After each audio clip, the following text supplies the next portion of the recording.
আচ্ছা, আমাদের মধ্যে প্রায় সবাই কাজী রাকিবুল ভাইয়ার ক্যালকুলেটর হাক্স ক্লাসগুলো করেছি। তবে বিষয় হলো ক্লাস প্রায় 8টার মতন রয়েছে এবং পরীক্ষার আগেই 8টা লেকচার দেখা নেওয়া টু ইম্পসিবল। সো সবগুলো লেকচারের মূল বিষয়গুলো কিভাবে ক্যালকুলেটর ইউজ করে কম্প্যাক্ট একটা ভার্সন আনা যায় সেটা নিয়ে আমি কাজ করেছি বা দেখানোর চেষ্টা করেছি। সো শুরু করা যাক ম্যাট্রিক্সের মাধ্যমে।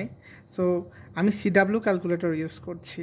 মূল একটা বিষয় জেনে রাখা দরকার, টুলস ইউজ করা হয় ম্যাট্রিক্সকে ডিফাইন করার ক্ষেত্রে এবং ক্যাটালগকে ইউজ করা হয় ম্যাট্রিক্সগুলো আনা বা ম্যাট্রিক্সের যোগ, বিয়োগ কিংবা গুণগুলো করার ক্ষেত্রে।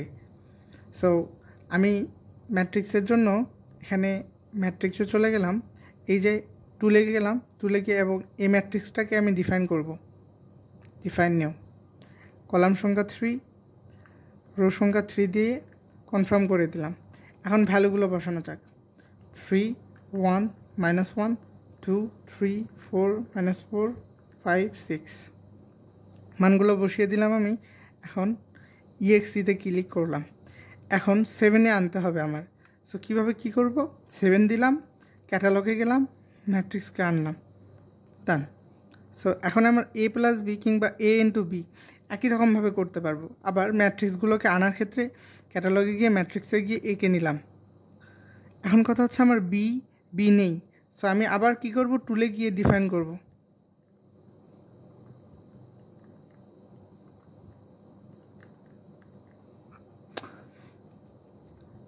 ডিফাইন করি আমি 1, -4, 6, 2, 0, -7, 3, 5, 0 ডিফাইন করা শেষ। এখন আমি A+B, A-B, AB, BA সব করতে পারবো। এখন ক্যাটালগে যাব, ম্যাট্রিক্স A নেব, মাইনাসটা করলাম আমি, মাইনাস, ক্যাটালগে গিয়ে আবার,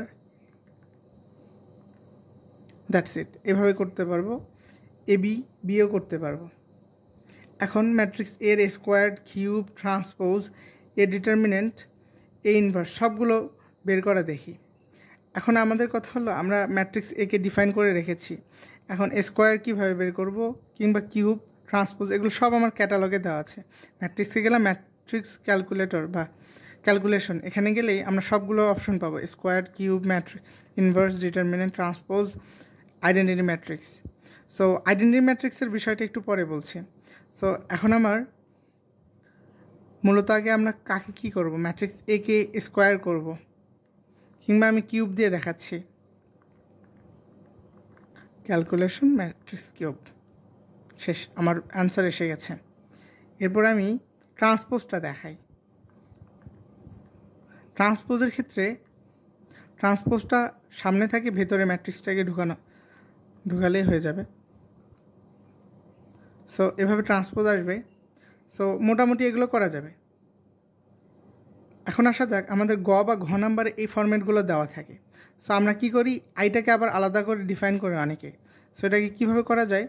এ আমার ডিফাইন করা আছে সবগুলো, যেহেতু এ, সো আমাকে এক্সট্রা করে কিছু বসাতে হচ্ছে না। সো আমি একে নেব, ম্যাট্রিক্স ক্যালকে গিয়ে কিউব নিলাম, এরপর 7 আবার ম্যাট্রিক্স একে নিলাম, ক্যালকুলেট স্কোয়ার্ড করলাম, মাইনাস, এবার ট্রান্সপোজে গেলাম, ম্যাট্রিক্স একে দিলাম, রাইট। এখন আমরা অনেকে ডিফাইন করি, ডিফাইন করতে আবার চলে যাই, বাট এটা করা লাগবে না। 11,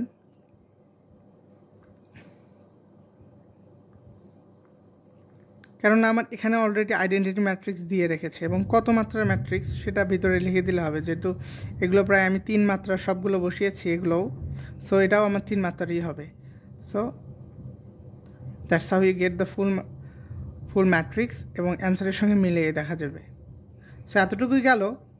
আমরা ইনভার্স ম্যাট্রিক্সটা অনেকভাবে ক্যালকুলেট করতে পারি। জাস্ট সব আগের মতন ম্যাট্রিক্সে গেলাম, ম্যাট্রিক্সের ক্যালকুলেশনে গিয়ে ইনভার্সে দিলাম, হয়ে গেল। বাট কথা হচ্ছে অ্যাডজয়েন্ট ম্যাট্রিক্সটা কীভাবে নির্ণয় করা যায়? আমরা জানি A inverse equals to adjoint ভাগ determinant of A.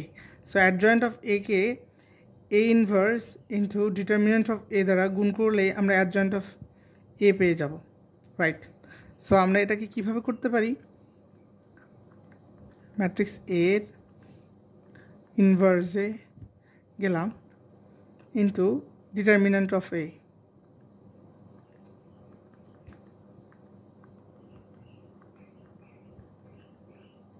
determinant of matrix. Done. That's how you get the adjoint of a matrix. So এতটুকু করলেই ম্যাট্রিক্সে প্রায় সব কিছু করে ফেলা সম্ভব। আর বাকি সব যে সব কনসেপ্টের ব্যাপার আছে সেগুলো কাজী রাকিবুল ভাইয়ের ক্লাস করলে হয়ে যাবে।